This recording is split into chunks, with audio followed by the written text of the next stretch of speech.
Você sabe como proceder ou já se deparou com aquela situação em que mediador ou mediadora dizem não ter mais interesse na mediação? Bom,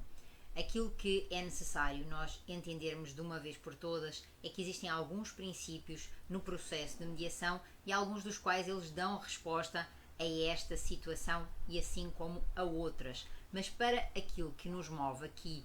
neste encontro, o que eu vou escolher é, desde logo, o princípio da autonomia da vontade. Esse princípio ele está estabelecido no artigo 166 do Código de Processo Civil, lá no parágrafo 4º, assim como no artigo 2º da Lei de Mediação. E essa possibilidade de consenso entre os mediados, ela ocorre exatamente porque eles são livres para tomarem decisões sobre a própria vida. E esta autonomia, ela traz-nos a obrigatoriedade de nós pensarmos que autonomia significa liberdade ou autodeterminação. E ela é utilizada exatamente em relação não só ao conteúdo que é ali compactuado, ou que pelo menos existe essa oportunidade dos intervenientes compactuarem de uma forma consensual e, com isso, de uma forma livre, mas também em relação à autonomia sobre a escolha do procedimento a ser adotado. E se eles têm a autonomia dessa escolha, óbvio, também têm a autonomia para dizer que não querem mais. Sem esquecermos, ou lembrando sempre, que existe aí a necessidade de que haja por parte dos intervenientes essa capacidade de tomada livre de decisões, que a sua vontade não esteja efetivamente viciada, condicionada por qualquer tipo de situação, que não haja nenhum constrangimento e também que aquilo que for ali compactuado esteja dentro da lei, ou seja, seja legal, esteja dentro desses limites da lei. Tudo isso são questões que são de extraordinária relevância para nós entendermos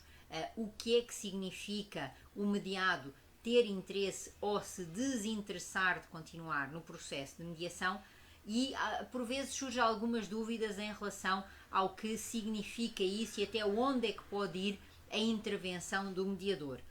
Da minha parte, eu considero que, para além do Código de Ética do CONIMA, em relação aos mediadores privados, também é muito importante nós termos em atenção aquilo que estabelece o Código de Ética de Mediadores e Conciliadores Judiciais, que consta dentro da própria Resolução 125 do Conselho Nacional de Justiça, do CNJ. Porquê? Porque no artigo 2º, parágrafo 2º, é ali tratado, do Código de Ética do CNJ, é ali tratado sobre a autonomia da vontade dos intervenientes, quando se estabelece que a decisão tomada pelos intervenientes, pelos envolvidos naquela situação, pelos mediados, ela deve ser livre e não coercitiva, podendo inclusive esses intervenientes interromper o processo a qualquer momento. E vejam que esta interrupção ela pode ser no sentido de procurar algum aconselhamento ou orientação jurídica ou técnica, assim como também para interiorizar aquilo que eles acabaram de decidir e confirmar se efetivamente é aquela a vontade dele. Então, eu já falei aqui num outro encontro sobre a obrigatoriedade da primeira audiência, seja ela audiência judicial, em termos de um processo que corre na mediação judicial, pré-processual ou processual, e também quando essa audiência ela é contratual e, nesse sentido,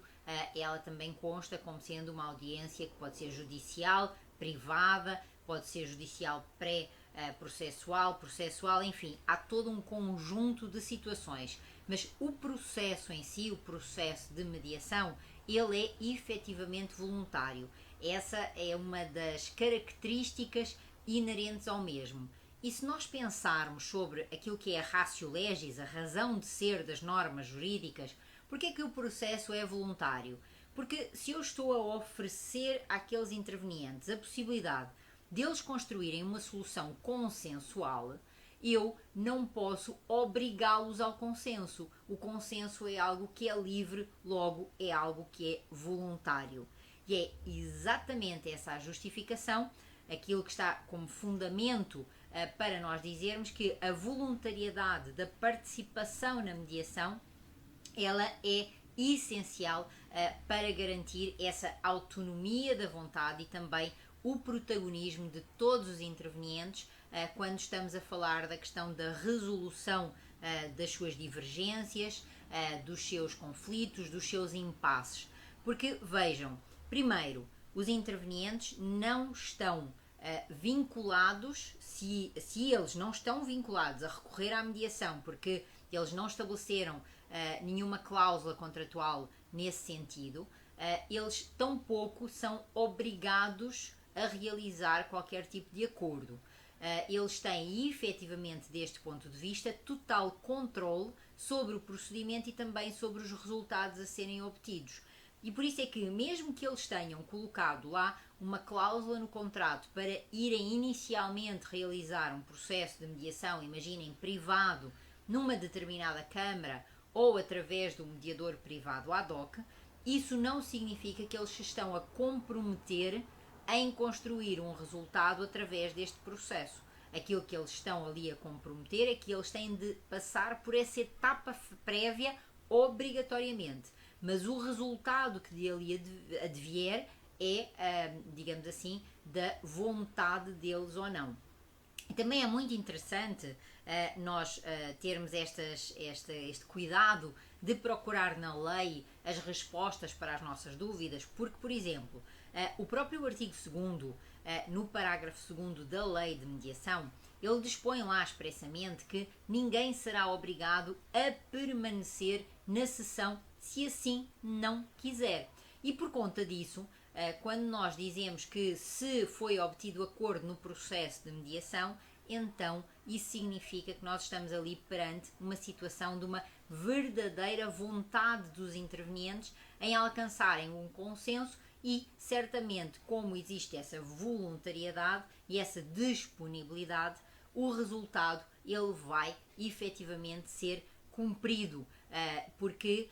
foram os intervenientes que o construíram. Então, nós podemos resumir que existem 3 tipos de situações relativamente às quais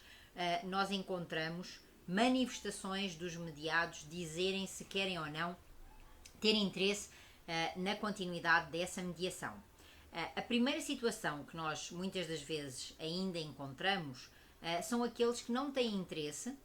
que não informam o processo de mediação, por exemplo, se estivermos numa mediação judicial onde há a obrigatoriedade ou a necessidade de justificar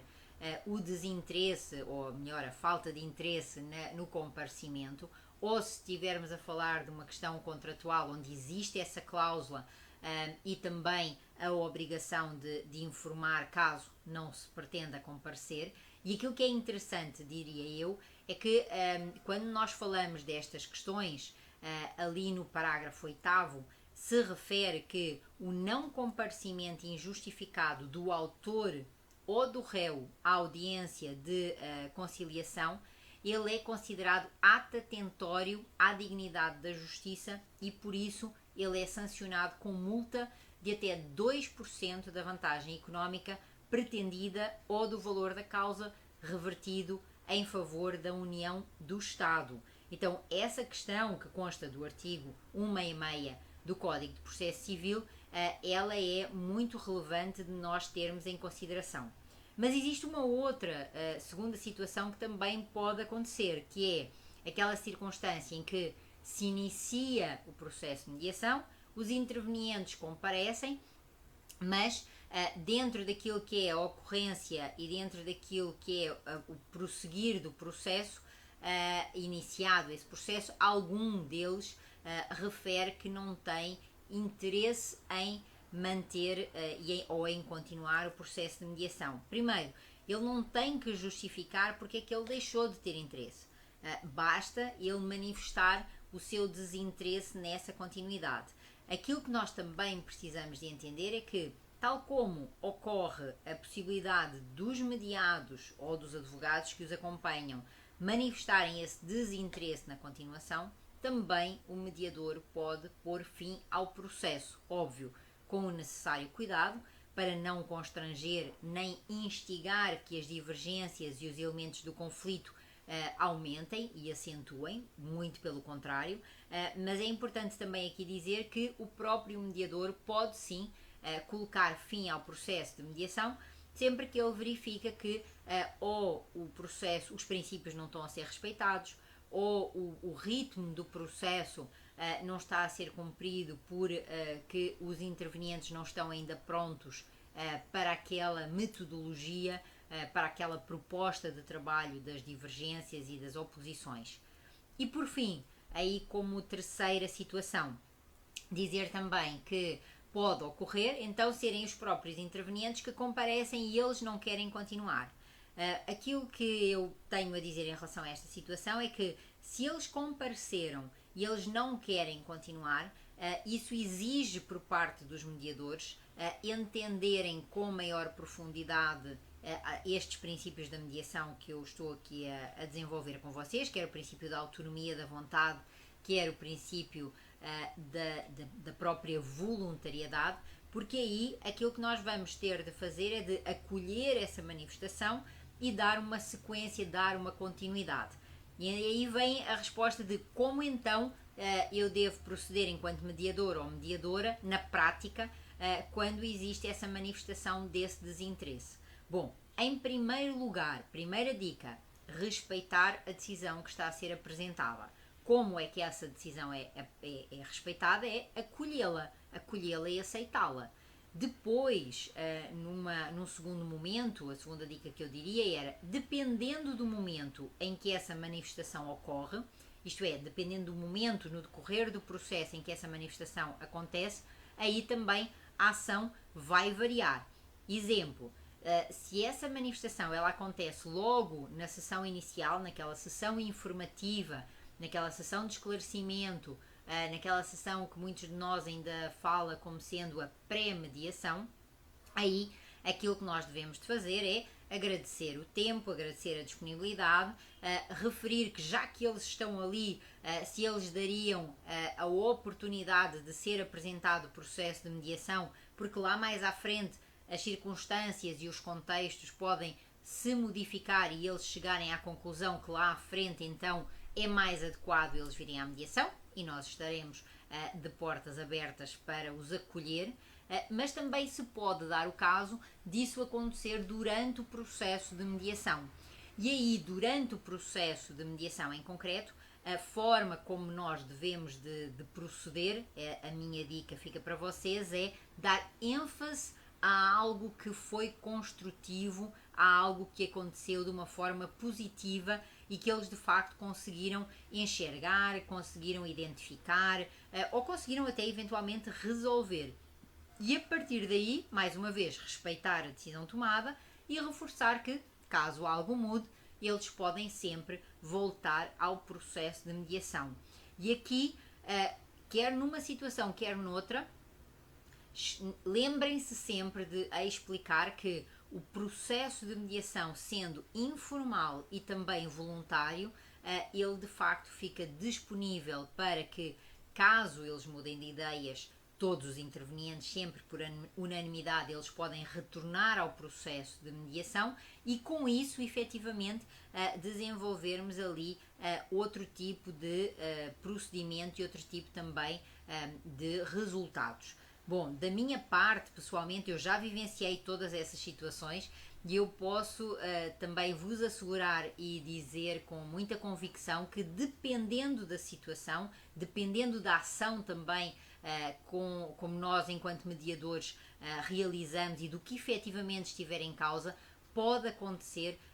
de haver um desinteresse que é transformado em não, ok, então vamos continuar mais um encontro.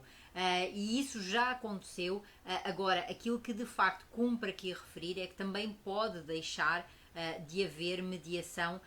por desinteresse dos mediados, como eu falei, e por iniciativa do próprio mediador, mas esse tema ficará aí para um outro encontro nosso. Desde já,